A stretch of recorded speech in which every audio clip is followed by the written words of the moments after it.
Quite a while, eh?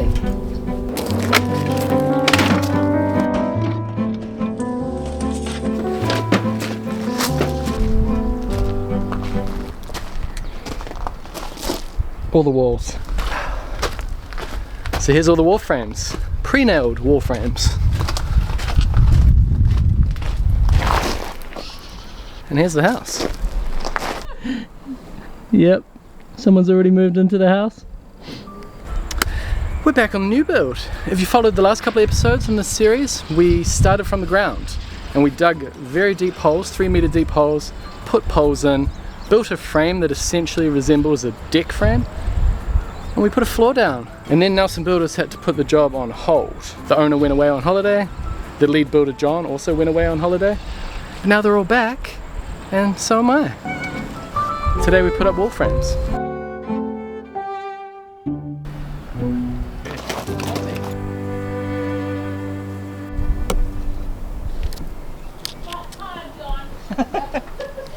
Such a grumpy client. Hurry up!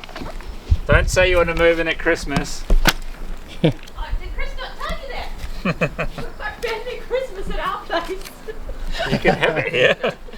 Hey, all you need for Christmas is a deck. Exactly. Yep. How was your holiday? Very good, thank you. It's been a while since I've done brand new wall frames like this. Since I stood frames, they've added a screw. Usually we add strapping to connect the bottom plate and the stud, and also to connect the top plate and the stud, and eventually the roof and the wall. But this does away with all of that. It's just a big screw. imitate 150. Is that the size of the screw? Yeah. 8mm 150. So they staple this badge on here, Yep. and that just stays on forever basically, and then it keeps the council happy. That's so they can visually verify that it's screwed, and then it's signed off with the paperwork from the trust company as well. There you go. But yeah, it saves a lot of hold downs for lintels, strapping and stuff. And I can't tell, but is this Douglas fir? Yep. And they still treat it? Always. Always. Start at a corner. We have an external corner mark. What we're doing is we're measuring off our existing floor frame and establishing a little corner mark.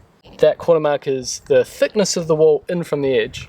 And then we can check everything for square. And we checked for square as we built the floor. Probably saw that if you saw the episode. So this is just double checking our own work.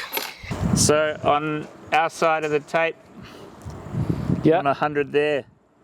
No, that's right. Okay, so we're dead square to the mill. Dead square. Yeah. Dead square.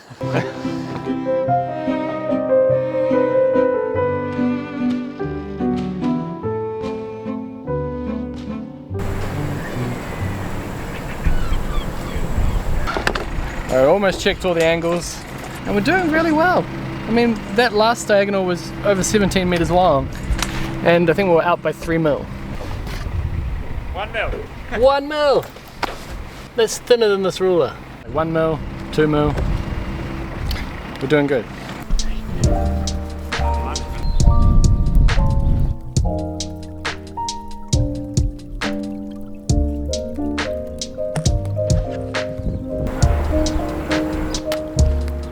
Alright, we've chalked all the main lines and started labeling the floor. And now we look at the labels that are on the frame. And the labels correspond with the labels on the plan. Perimeter are all letters, and the internal walls are all numbers. So that's what the labels mean. I'm not sure what this label means though. Probably just don't like their job. Yeah. Just put this down. That's down. Nice, doing very well.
little bit dangerous here this morning on the floor. It's like ice. Don't know if you can see it, but that is C, that is A, and B is there. And the reason I said B last is because that is the missing wall frame on this wall.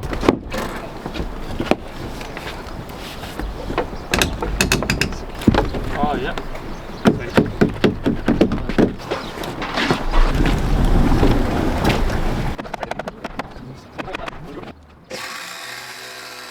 So we're playing Where's Wally, John? Where's Wally? Yeah. We're trying to figure out, like, there's a few different indications of where this frame would go. Where's Wally?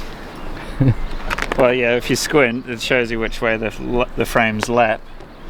So obviously that one had to go in first, that one butts into it.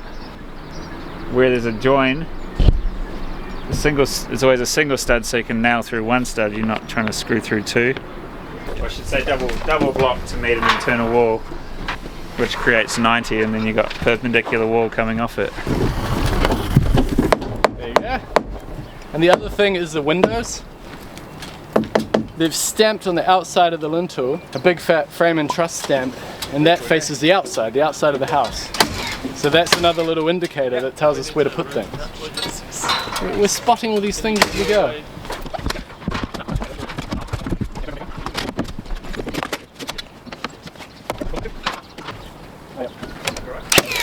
See, it shows the window in a bit better detail there. It has the studs, so that helps us line up the frame in the right place. We're starting to close in on ourselves here.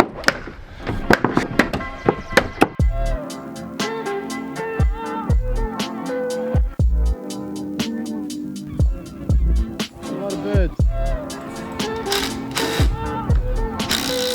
So we've got a funny little junction here where it's kind of inside and outside. Because this floor drops lower than that floor, we have this bit here that's exposed. So we'll put some building paper on and try and figure it out later.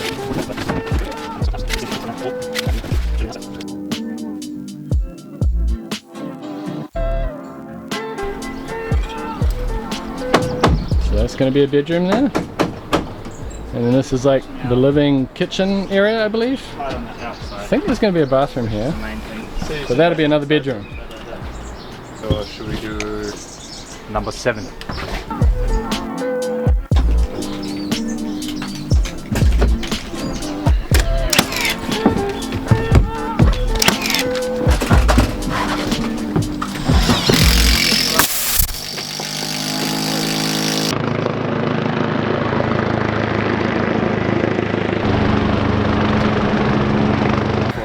Yeah.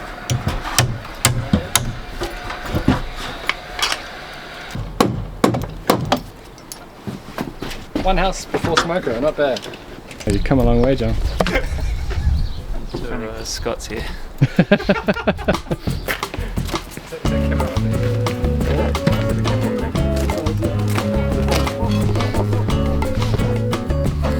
Leftover pizza from last night? Wow. Sorry, buddy. I haven't got any food for you. Oh, best smoker ever. Oh, you want the crayon, do you? Ah, you're laughing at the crayon, but not anymore. Rude lipstick. What's wrong with that? Just wait till you see Wilson's. Honestly, it's fucking Identical? confronting. Sure. The Pika crayon, highly recommend. Got that off Gaston. Very handy for this kind of thing when you want to draw on rough surfaces. That's the beams viewer. Alright, Wilson. New house time. And this is about as close as we could get the frames, so we're going to have to carry them over. Now these are all 100 by 50, so 100mm thick walls, but these walls, these ones are 150 thick. 6 by 2. And I think that is partly because that's facing the predominant wind, but mainly because most of the wall is openings. Big doors, so a bit of extra strength. Is that one of the lintels? This is the beam for the front. Yeah, lintel, yeah, beam. That is a massive window. It's over 5 metres. Yeah, look, there's the sandwich. double LVL, 140 top plate, and then a packer. Damn, bro. So it equals 140. Yeah. Look at the nailing pattern. That's a monster. Look at that, Scott. Jeez. So it's a 5.8 meter opening.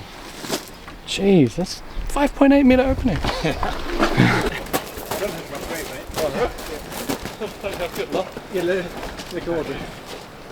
We'll drop power in. Go down. Where are we going? Where are we going? Right there.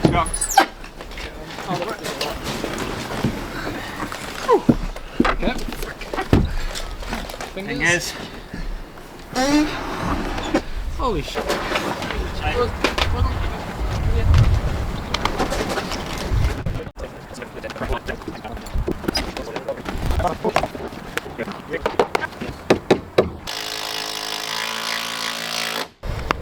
So we just put in our. Okay, this one is. What do you think, Torsten? Do you think we're going to be able to move this? Eventually. Eventually. 3. Okay. 2, 3. 1, 2, 3. Hold on. Needing a bit of wood.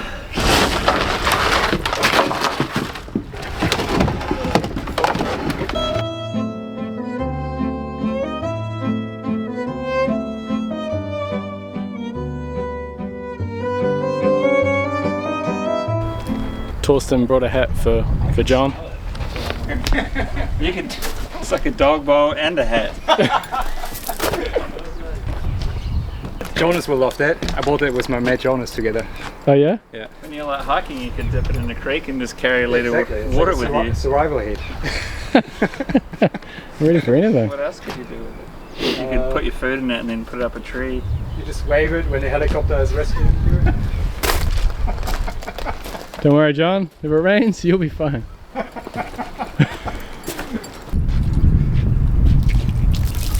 Yeah. Leak proof.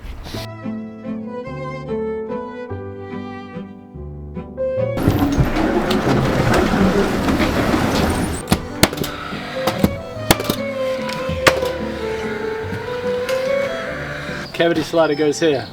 We're nearly there. A few more walls. Little shorties there. One big one there.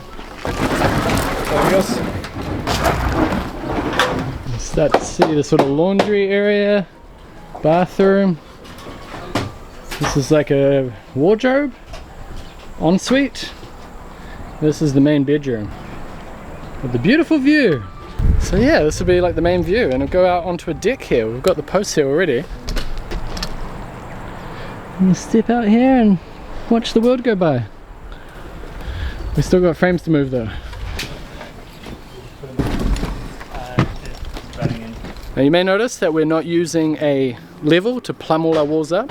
We just position the walls in their location, fix the bottom, and then when there's a wall going perpendicular to that, we measure. It's all about keeping things parallel. Does that make sense? I'm not quite sure. I think this is a good illustration of it here. This here, that wall's not necessarily plumb, but as long as we keep that distance and that distance the same, when we go to plumb that up, we'll also be plumbing this up. And that should be 1030 as well. Yeah, it might need to go out a little bit, eh? Yeah, I think it needs to go to you. So as long as we get those measurements consistent, we're good. And this is a shower, so it kind of matters.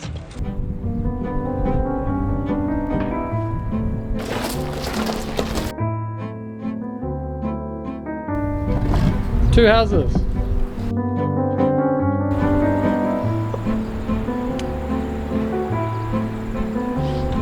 When I did my apprenticeship, I had to do 100 hours of framing in order to be signed off. Things are a little different now. I don't think you have to do it any number of times. It's just, there's like 4 stages.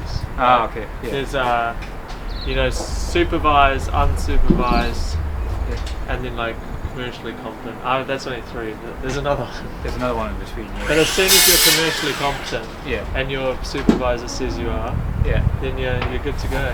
And then the BCITO person probably asks you a question or 2. So commercially competent, that's what you want to be. Yeah.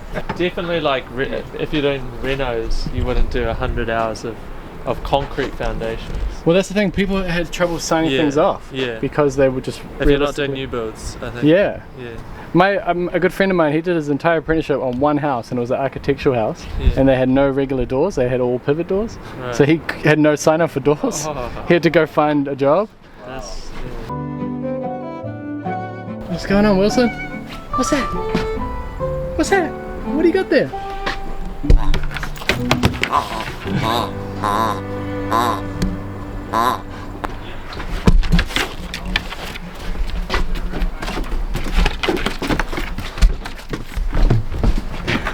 He's off.